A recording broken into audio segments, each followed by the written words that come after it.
నాలుగవది ప్రాణాయామం అయింది. ఐదవది ప్రత్యాహారం. స్వవిషయ అక్కడికి విడదీయాలి.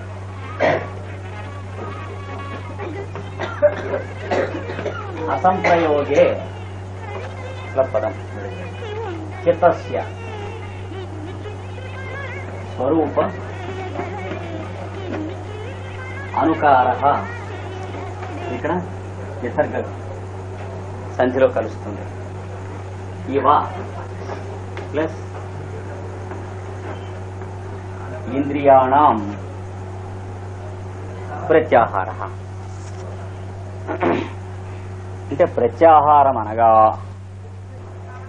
చిత్తస్య అంటే చిత్తమునకు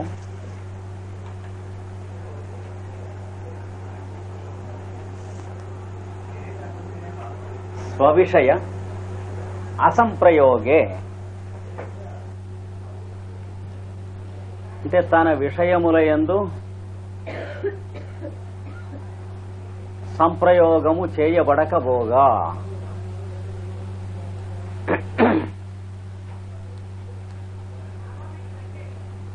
చూద్దాం ఏమిటో. స్వవిషయ అసంప్రయోగే స్వరూప అనుకారః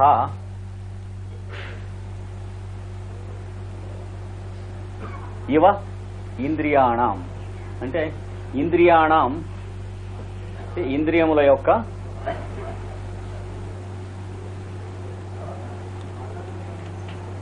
స్వరూప అనుకారః స్వరూపమును అనుకరించుట.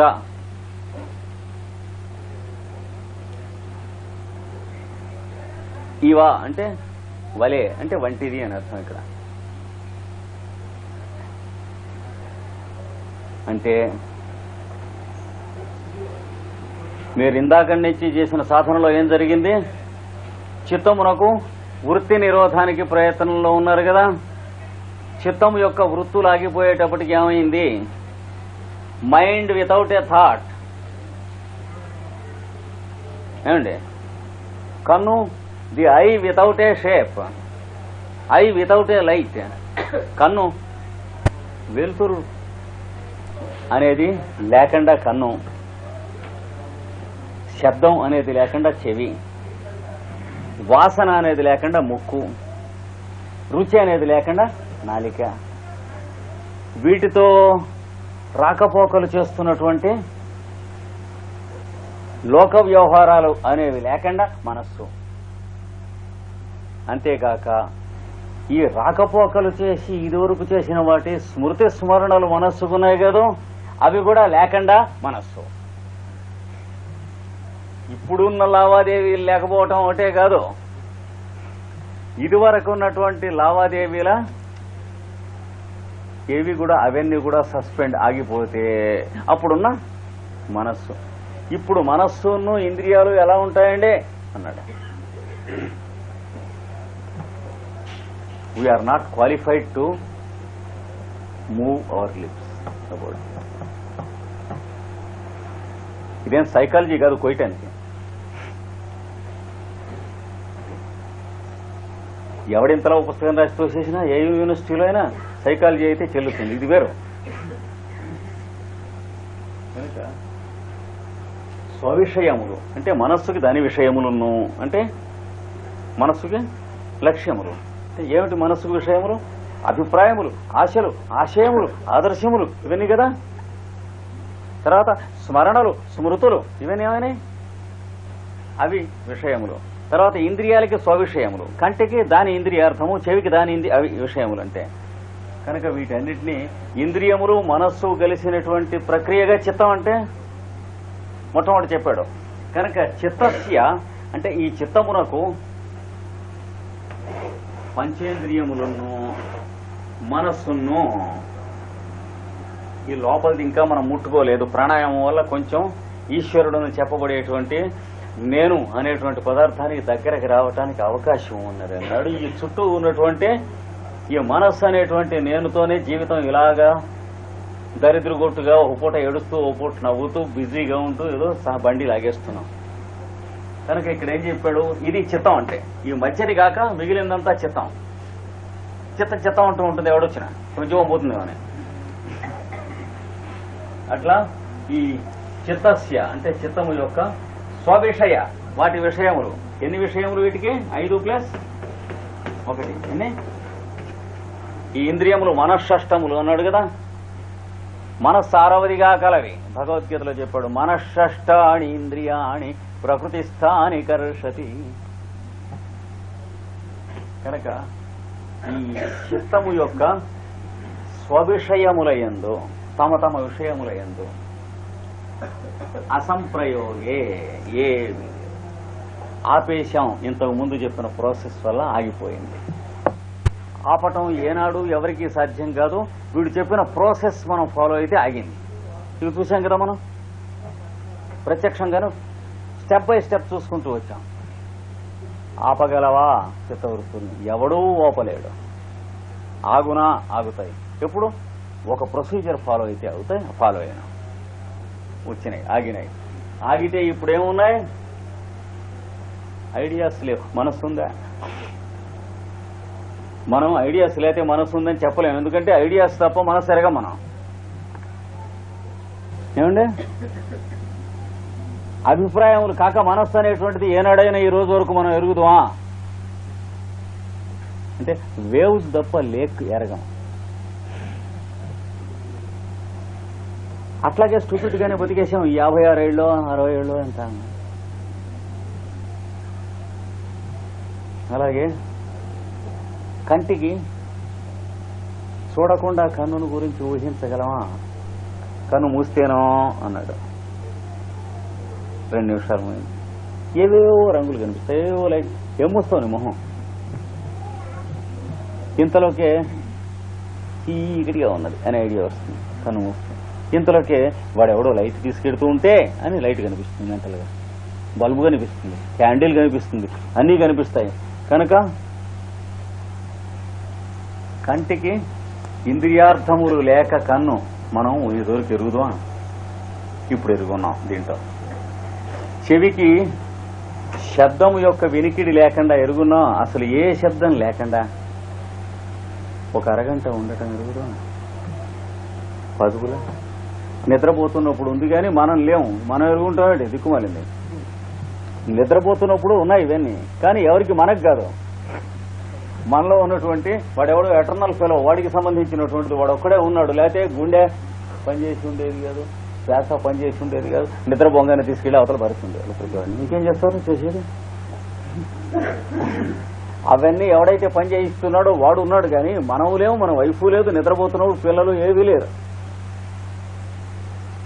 అందుకని it is as useless as anything. మన ఎక్స్పీరియన్స్ పనికొచ్చేవి కావు. కనుక పంచేంద్రియముల యొక్క ప్రవృత్తులను, ఈ మనస్సు యొక్క ప్రవృత్తులు చిత్తస్య స్వవిషయ అంటే చిత్తము యొక్క తమ తమ విషయముల యొక్క అసంప్రయోగే, సంప్రయోగము జరగనప్పుడు, ప్రయోగము లేనప్పుడు అది అంటే during the non application of the mind and senses. చేయగలమా? ఏనాడు సాధ్యం కాదు. ఇది లభించునా? ఎప్పుడు సాధ్యం. దానికోసం ట్రై చేస్తే అన్నడు సాధ్యం కాదు. వీడు చెప్పిన ప్రాసెస్ చెప్తే ఎప్పుడు సాధ్యం. ఫెయిల్ అయిన వాళ్ళు ఎందుకు ఫెయిల్ అవుతున్నారు? దానికోసం ట్రై చేస్తున్నారు కనుక ఫెయిల్ అవుతున్నారు. వీడు చెప్పిన మార్గం చేయటం లేదు కనుక. అంతే. మైండ్ కాన్సన్ట్రేట్ చేద్దామని కూర్చుంటున్నాడు కనుక బతుకున్న వాళ్ళు చేసినా సరే కాన్సన్ట్రేషన్ వచ్చిందో లేదో వాడికి తెలియకుండా చచ్చిపోతున్నాడు చివరి. కనుక చిత్తస్య స్వవిషయ అసంప్రయోగే, చిత్తము యొక్క తమ తమ విషయముల అసంప్రయోగమునందు నాన్ అప్లికేషన్ టైములో అది జరుగుతూ ఉండగా అప్పుడు మనస్సు ఉన్నదా అంటే మీకు తెలుస్తుంది. అప్పుడు ఇంద్రియాలు ఉన్నాయా అంటే మీకు తెలుస్తాయి. ఆ తెలియటం పేరు స్వరూప అనుకార ఇవ ఇంద్రియాణం. ఇంద్రియాణం స్వరూప అనుకార అంటే ఇంద్రియముల యొక్క స్వరూపమును అనుకరించుట వలె ఉంటుంది. ఏమనుంటాయి? అలవాటు చొప్పున ఇంద్రియాలు ఉన్నాయి, మనస్సు ఉన్నాయి, అన్నీ ఉన్నట్టుంటాయి కదా. ఇప్పుడు కాలు తెగ్గుంటేసరి గ్యాంగ్రీన్ వస్తాయి. కొన్నాళ్ళు అయిన తర్వాత కాలు దొరదగా ఉందంటాడు. కేసెస్ ఉన్నాయా లేదా? మెడికల్ కేసెస్ రికార్డెడ్ చూడండి. కాలు ఇక్కడ దాకా తీసేస్తే ఇప్పుడు చీలమంట దగ్గర నొప్పిగా ఉంది ఓ ఓ అని ఏడుస్తాడు. అది ఇంద్రియాణ స్వరూపానుకార ఇవ అంటే అర్థం. అది ఇంద్రియముల యొక్క స్వరూపమును అనుకరించుట వలే.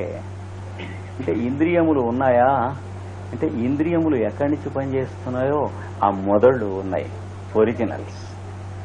ఇంద్రియాలు అనేటువంటి మనం చెబుతూ ఉన్న ఇప్పుడు మనం ఎరుగున్నవి లేవు, కానీ ఈ మనం ఎరుగున్న ఇంద్రియాలు ఎక్కడి నుంచి పనిచేస్తున్నాయో ఆ ఒరిజినల్స్ ఉన్నాయి. ఇప్పుడు మనం ఎరుగున్నటువంటి మనస్సు ఎక్కడి నుంచి పనిచేస్తుందో ఆ ఒరిజినల్ ఉన్నది. అది మీకు అనుభవానికి వస్తుందండో. అప్పుడు వచ్చి మనస్సు ఇంద్రియాలు ఉంటాయి. దేన్ని చూస్తారు అప్పుడు? కంటితో లైట్ చూడటం కాకుండా కంటిని చూస్తారు. దేన్ని వింటారు అప్పుడు? చెవితో శబ్దం వినకుండా చెవిని వింటారు. స్ట్రేంజ్ ఫినామినన్ జరుగుతుంది అప్పుడు. ముక్కుతో వాసన చూడకుండా ముక్కు అనేటువంటి వాసనను ఎరుగుంటారు. నాలికతో రుచి చూడకుండా రుచి అనేటువంటిది నాలికలో మీరు అనుభవిస్తారు. మనస్సుతో ప్రపంచాన్ని చూడకుండా మనస్సును చూస్తారు. మిమ్మల్ని మీరే చూడటానికి సోపానంలో ఉన్నారు, మెట్టు మీద. ఆ స్థితి వస్తుంది. అట్లా వస్తే దాన్ని ఏమంటారు? ప్రత్యాహార. ప్రతి ఆహరణం అంటే వెనక్కి లాక్కి రావటం. ఏం జరిగింది ఇక్కడ? ఇక్కడ లైట్ ఉంటే ఇక్కడ అది లాగింది కన్నుని. నువ్వేం చేస్తున్నావు?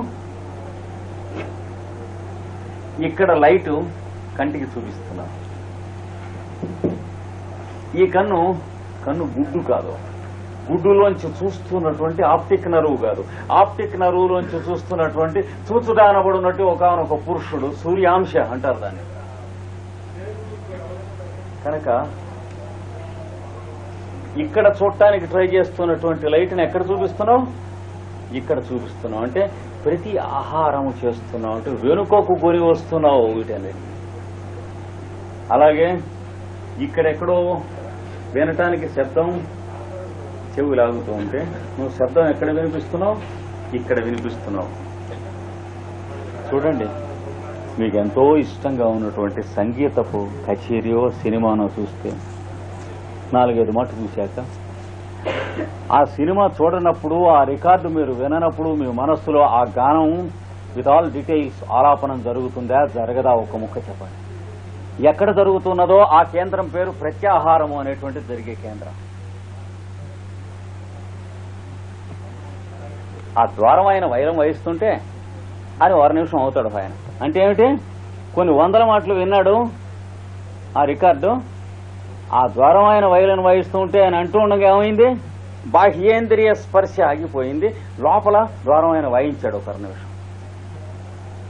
ఇది మనం కామన్ గా ఎక్స్పీరియన్స్ చేస్తున్నటువంటి విషయాలే, కానీ ఇవి విలువైన విషయాలని కూడా తెలియనటువంటి చాలా దుస్థితిలో, నీచ స్థితిలో ఉన్నాం.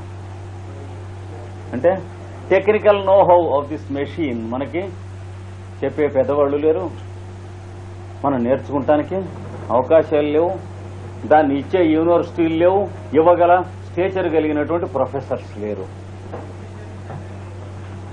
ఎందుకంటే వేల సంవత్సరాలు, లక్షల సంవత్సరాల కిందట చెప్పబడినటువంటి సైన్సెస్ డికడెన్స్ పీరియడ్ లోకి వచ్చి ఇప్పుడు మనం ప్రొఫెసర్స్, యూనివర్సిటీస్ మనం నేర్చుకుంటున్న సబ్జెక్ట్స్ కి మనకు స్టేచర్ చాలదు దీన్ని బోధించడానికి. కనుక technical know how the human engine and human machine, అది తప్ప అన్ని చెబుతున్నాం, అన్ని నేర్చుకుంటున్నాం, అంచేత కావలసింది తప్ప అన్ని పొందుతున్నాం. శరీరంలో ఏమున్నది? ఇంద్రియాల్లో ఏమున్నది? మనస్సులో ఏమున్నది? ఇందులో దేన్ని ఎట్లా వాడాలి? సెక్స్ లో ఏమున్నది? ఏది ఎలా వాడాలి? ఎమోషన్స్ లో ఏమున్నది? ఏది ఎలా వాడాలి? చెప్పటానికి కావలసిన కల్చరల్ స్టేచర్ ఉన్నటువంటి ప్రొఫెసర్స్ ఒక్క యూనివర్సిటీలో ఉంటే మనం అందరం వెళ్ళాం. యూనివర్సిటీస్ కి ఆ స్టేజ్ లేదు. ప్రొఫెసర్స్ ఒకరితో ఒకడు పోట్లాడుకుని ఒకడు చస్తే నాకు ప్రమోషన్ వస్తుందని రెండో వాళ్ళం అనుకునే స్థితిలో ఉన్నట్టు. వరల్డ్ యూనివర్సిటీస్ లెవెల్ ఇది ఇప్పుడు ఉన్నటువంటిది కదా. మరి వాళ్ళు మనకి ఇవేం చెబుతారు?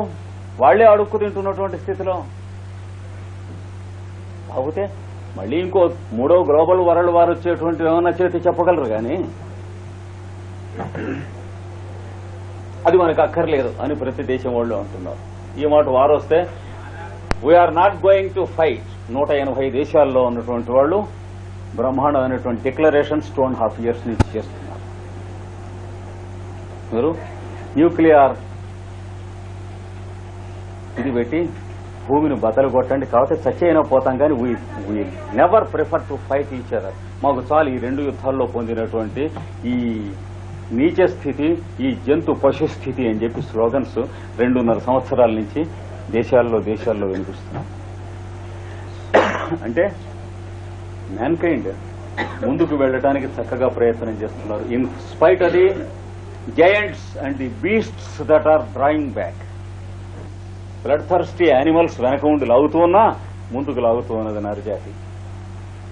కనుక ఇవి కావలసినటువంటి బుక్స్. అంటే technical knowhow of the human engine అది చెప్పవలసినటువంటి. కనుక స్వరూపానుకారయవ ఇంద్రియాణం అంటే ఇంద్రియముల యొక్క స్వరూప అనుకార ఇవ స్వరూపమును అనుకరించవలే. ఇంద్రియములతో ఉన్నటువంటి ఇంద్రియార్థములను తొలగించగా ఇంద్రియముల స్వరూపమును అనుకరించవలే.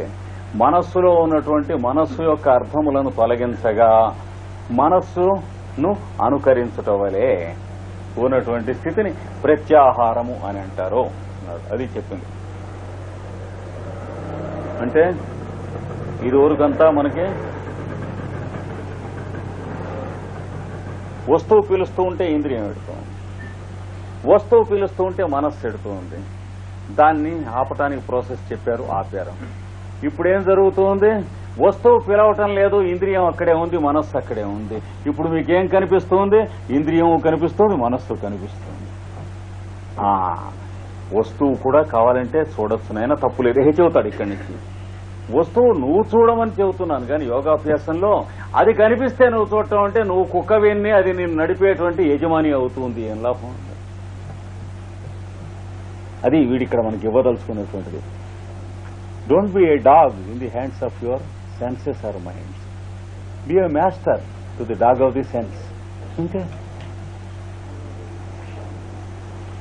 కన్ను చూడమంటే నువ్వు చూడటం కాకుండా ఆపేసి ఆగింది, మనస్సు ఆగింది. ఇప్పుడు నువ్వు చూడమను, అవి చూస్తాయి. యోగాభ్యాసంలో తర్వాత చెప్పబోతుంది చెబుతున్నాడు. అంతేగాని కళ్ళు మూసుకు కూర్చుంటాం, చెవులు మూసుకు కూర్చుంటాం, అడవుల్లోకి వెళ్ళిపోవటం ఇవేం కాదు వాళ్ళు చెప్పింది. ఇది ప్రత్యాహారం అనేటువంటి దానికి ఇచ్చినటువంటి నిర్వచనం. ఇది అర్థమేంటి? Senses devoid of their objects, mind devoid of its objects as if their images are felt inside. అది వచ్చి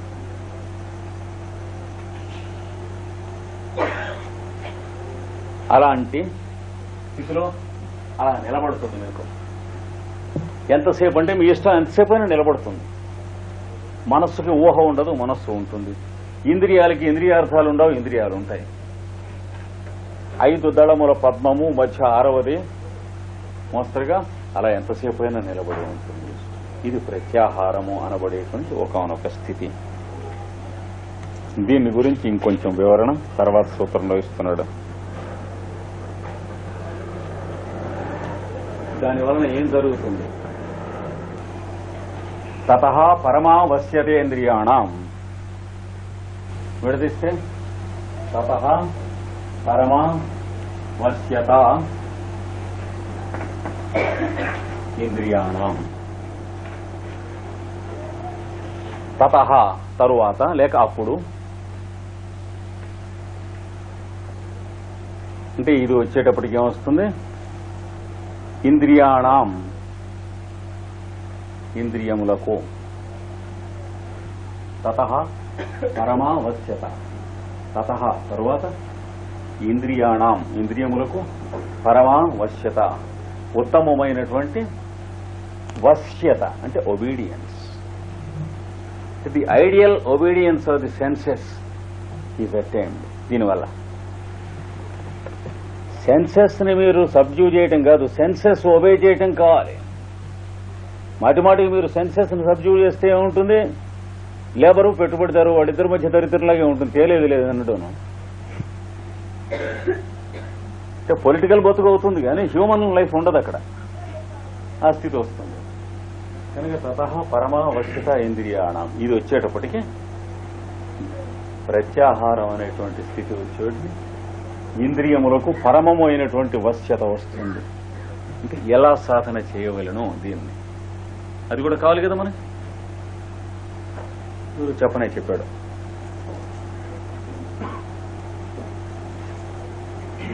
ఈశ్వర ప్రణిధానము, ఈశ్వరునికి ప్రణిధానము శరణాగతి ఎట్లా చేయటం? తస్య వాచక ప్రణవ అంటే ఓం ఉచ్చరిస్తూ ఎంతసేపు ఉచ్చరిస్తున్నారో అంతసేపు దానినే వింటూ, లేకపోతే సైరన్ కీన్ని మనం ఉచ్చరించిన దానికి ఏమీ తేడా లేదు. 50 ఏళ్ళు ఉచ్చరించిన పిండి మరకి మనం ఉచ్చరించిన దానికి తేడా లేదు. ఉచ్చరిస్తూ ఉన్నంతసేపు ఏం చేయాలి? మనం ఉచ్చరిస్తున్నటువంటి శబ్దాన్ని వినాలి. వింటూ ఎవరు ఉచ్చరిస్తున్నారో లోపల దానికోసమై ప్రశ్నించి తెలుసుకుంటూ ఈ 3 పనులు చేయాలి. చేస్తే ఈ చెప్పిన వరుసనన్నీ వస్తాయి. వచ్చి ధారణ కూడా వస్తుంది, ప్రత్యాహారం కూడా వస్తుంది. ఎప్పుడు వస్తుంది? మనస్సు, ఇంద్రియార్థములు అక్కర్లేకుండా, మనస్సుకి ఏమి ఐడియాస్ అక్కర్లేకుండా నిలబడి ఉంటుంది. సంగీతం పాడుతున్నటువంటి నాన్ ప్రొఫెషనల్ పెద్దవాళ్ళు ఉంటారు, అంటే త్యాగరాజు మొదలైనటువంటి వాళ్ళు, అంటే తరించడానికి సంగీత పడేవాళ్ళు, పొట్ట భరించడానికి మాత్రమే సంగీతం పాడేవాళ్ళు కాకుండా తరించడానికి సంగీతం పాడేటువంటి వాళ్ళు ఏ జయదేవుడో ఏ త్యాగరాజు వాళ్ళ కోవలో ఉన్నవాళ్ళు వాళ్ళు ఏం చేస్తూ ఉంటారు? వాళ్ళు పాడుతూ ఏం చేస్తారు? పాటలో ఉంటారు. పాటలో ఉంటే అప్పుడు మనస్సు ఎక్కడుంది? పాటలో ఉంది. అప్పుడు మనస్సులో ఏమున్నది? ఏం లేదు. అంటే మనస్సు ఉన్నది, మనస్సులో ఏం లేదు. మేలుకునే ఉన్నాడు. నిద్రపోతే అది ఎలాగూ సాధ్యమే అందరికీ, కానీ మనం ఉండం. ఏం లాభం? చచ్చిన వాడెంతో, మనం అంతే ఆ టైం. ఇప్పుడు ఆఫ్టర్ ఆల్ నో యూజ్. కానీ మేలుకుని ఉన్నది, మనస్సు ఉన్నది, మనస్సులో ఊహలు లేవు. ఇంద్రియాలు ఉన్నాయి, ఇంద్రియాలకి దృశ్యాలు లేవు. పాడుతున్నాడు. ఎంచేత వాడు దేని ఎంతున్నాడు? పాట అనేటువంటి చక్కని దివ్య భవనాన్ని నిర్మాణం చేసుకుని దాంట్లోనే వస్తున్నాడు. ప్రాక్టీస్.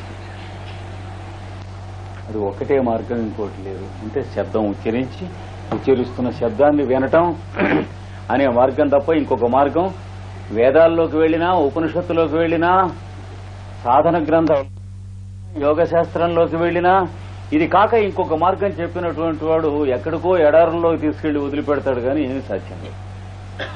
ఇది ఒకటే మార్గం. నాణ్యపంథ అయనాయ విద్యతే. ఇంకో మార్గం దొరకరు. కనుక ఇది మీరు అభ్యాసం చేస్తూ ఉన్న కొద్దీ, అంటే కంఠం ఎత్తి రోజు ఓంకారం చేస్తూ దాన్ని వింటూ ఎవరు ఉచ్చరిస్తున్నారు దాన్ని ధ్యానం చేస్తూ, ఈ 3 ముక్కలు. Too simple to be cared for. అక్కడ వస్తుంది చిక్కకు దానికి. ఇది ప్రాక్టీస్ చేస్తే తెలియవలసిందే కానీ ఇందులో అర్థం అవ్వవలసినటువంటి పాయింట్స్ కానీ ఎక్స్ప్లెయిన్ చేయవలసిన పాయింట్స్ కానీ ఏమీ లేవు. బలాన్ రకంగా వంట చేసుకుంటే రుచిగా ఉంటుంది, ఆకలి తీరుతుంది అంటే there is nothing to explain, there is only something to do and imitate. Explain చేసేది ఏమీ లేదు. ఇక్కడ కూడా అంతే, ఎక్స్ప్లెయిన్ చేయడానికి ఏం లేదు. కనుక ప్రాణాయామం దాకా తీసుకొస్తుంది దానంతరది. శ్వాస దానంతరది నడుస్తుందా, మనం పీలుస్తున్నామా? అక్కడి నుంచి మొదలెట్టమన్నాడు కదా. మామూలుగా మనం అనుకుంటున్నాం మనం శ్వాస పీలుస్తున్నాం అని అనుకుంటున్నాం. మనమే శ్వాస పీలుస్తున్నట్లయితే ఏమై ఉండేది? నిద్రపోగానే ఆగిపోతే మనం తీసుకెళ్లి అవతల బారేసి ఉండేవాళ్ళు, అంతే కదా. Simple common sense. కనుక మనం శ్వాస పీల్చడం లేదు. For the first time we try to make a probe into hour cells. లోపలికి తొంగి చూడటానికి ప్రయత్నం చేశాం. అయితే మనమే పీలుస్తున్నట్టు అనిపిస్తుంది. మనమే పీలుస్తున్నట్లు అనిపిస్తే నిజంగా మనం పీల్చడం ఒక్కటే కనుక సత్యం అయి ఉంటే, టెలిఫోన్లో మాట్లాడుతుంటే ఎవడన్నా చాలా ఇంపార్టెంట్ విషయం చెబితే శ్వాసను గురించి మరిచిపోయి అంతకంటే ఇంపార్టెంట్ విషయాన్ని గురించి వింటూ ఉండి శ్వాసను గురించి మనం మరిచిపోయాంగానే కింద పడి చచ్చిపోతాం. ఇంతైనా జరిగేది ఇంకేమన్నా ఉంటుందా? కనుక మేలుకున్నా నిద్రపోతున్నా శ్వాస మనచే పీల్పింపబడుతున్నది తప్ప మనం పీల్చుట లేదు. ఫస్ట్ ఫండమెంటల్ సైంటిఫిక్ ట్రూత్ తెలుసుకోండి. ఇది తెలియకుండా మిగతా సైన్స్లు ఏం తెలుస్తాయి? తెలిస్తే వార్లోకి వెళ్ళటం తెలుస్తుంది, లేకపోతే వెపన్స్ తయారు చేయటం, ఇట్లాంటి paleolithic instincts and beastly instincts తప్ప మంచివి ఏం తెలియదు. ముందు తెలియవలసిన సైంటిఫిక్ ట్రూత్, శ్వాస మనం పీల్చుటలేదు, మనచే పీల్పింపబడుతున్నది. దాంతో రోజు ప్రాక్టీస్ మొదలెట్టి శ్వాసను రిథమ్ ఎస్టాబ్లిష్ చేయమన్నాడు. రెండవది చెప్పుకున్నాం. ఇది చేస్తూ మూడవది ఓమిచ్చేతదక్షరముద్గీరముపాస్యేత, ఓం అని ఉచ్చరిస్తూ వింటూ ఇది ఎవరు ఉచ్చరిస్తున్నాడు, ఎవరు పీలుస్తున్నారు, ఎవరు వదులుతున్నారు అని క్వశ్చన్ వేయండి. ఇది ఇంతే ప్రాసెస్ చేస్తూ ఈ మిగిలిన చెప్పినటువంటి సాధన చేసుకోండి. మిగిలినవన్నీ కూడా ఇల్లు అలకటం లాంటిది, కానీ ఇది ఒక్కటే సాధన. ఓం అని ఉచ్చరించడం, దాన్ని వినటం, ఇది ఎవరు ఉచ్చరిస్తున్నాడు అని ప్రశ్నించటం, ఈ మూడే చేస్తే దాంతో ప్రత్యాహారం దాకా అదే వచ్చేస్తుంది. అనగా మీ కంఠధ్వని యందు మీరుంటారు. ఎలా అయితే సంగీత సిద్ధుడు విద్వాంసుడు కాడు, భక్తుడు సిద్ధుడు అయినటువంటి వాడు దేని యందు ఉంటున్నాడు? పాట యందు ఉంటున్నాడు, నాదమునందు ఉంటున్నాడు. నాదమునందున్నప్పుడు మనస్సు ఉంటుందే లేదా? ఉంటుంది. కానీ మనస్సులో ఏముంటుంది? నాదం ఉంటుంది. అంటే ఏముంటుంది లేదా?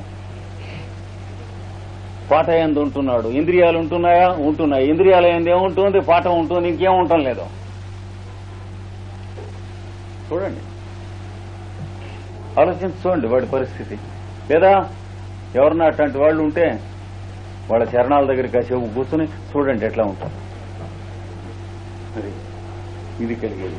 అలా వచ్చి రాగా తతః ఆ తరువాత ఇంద్రియములకు పరమావశ్యత కాక ఏమి?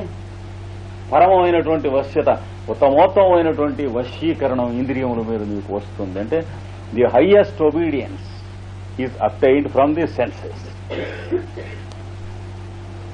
ఇది ప్రత్యాహారం వల్ల వచ్చేటువంటి లబ్ధి ఏమిటో చెప్పాడు. దాని ఇక్కడికి రెండవ పాదం అయిపోయింది. ఏం చేత యోగాభ్యాసంలో మనం చేయవలసిన ప్రయత్నం అక్కడికి అయిపోయింది. ఇక్కడి నుంచి లోపల జరుగునట్టే అనుగ్రహం. లోపల తగులుతాడు ఒకడు, వాడిని కొందరు గురువు అంటారు, కొందరు ఈశ్వరుడు అంటారు. వాడు మనని లీడ్ చేసుకెడుతూ ఉండేవి జరుగుతాయి. ఇటు నుంచి జరిగేది వాడు గురువు మిస్టర్ సోన్సనో వాడా వీడా అంటే ఈ స్టూపిడ్ ఐడియాస్ అన్ని పోతాయి. లోపల దొరుకుతాడు గురువు, బయట దొరకడం. ఇప్పుడు మూడవ పాదం దగ్గరికి వచ్చాడు. ఇక్కడి నుంచి విభూతి పాదము అంటారు. మూడవ పాదం, మూడో చాప్టర్. విభూతి అంటే ఏమిటి? స్ప్లెండర్, వైభవము. ఇక్కడి నుంచి యోగాభ్యాసానికి సంబంధించిన వైభవాలండో అన్నాడు. అంటే మహిమలు చెబుతాడు, మహిమలు చెప్పడం. ఇంతవరకు నువ్వు చేయవలసినవి చెప్పాడు, ఇటు పోయిన అవి జరిగేవి చెబుతూ ఉంటాడు, జాగ్రత్తగా ఫాలో అవ్వండి అన్నాడు. స్ప్లెండర్స్ లేదు. ధారణ, చిత్తస్య అంటే చిత్తమునకు ఖాళీ అయినటువంటి ఇంద్రియములు మనస్సు వెయిట్ చేస్తున్నాయి కదా, వాటిని ఖాళీగా ఉంచడానికి కాదు, మీరు ఎంప్లాయ్ చేయడానికి. ఇక్కడ ఇదివరకు అవి సెల్ఫ్ ఎంప్లాయ్మెంట్ లో ఉంటున్నాయి.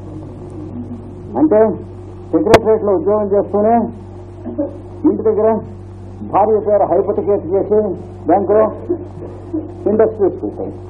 కొడుకు పేరు లోన్ తీసుకుని అందులో హ్యాండ్ ఇండస్ట్రీస్ పెట్టాయి. ఆఫీసర్ రావడానికి టైం లేదు మనకి. అదే గవర్నమెంట్ ఆఫీసర్ అంటే ఇదివరకు. ఇప్పుడు శుభ్రంగా 9 కుక్కిన పేరు వెళ్ళి ఆఫీస్లో ఉంటున్నారు ఎవరంతా.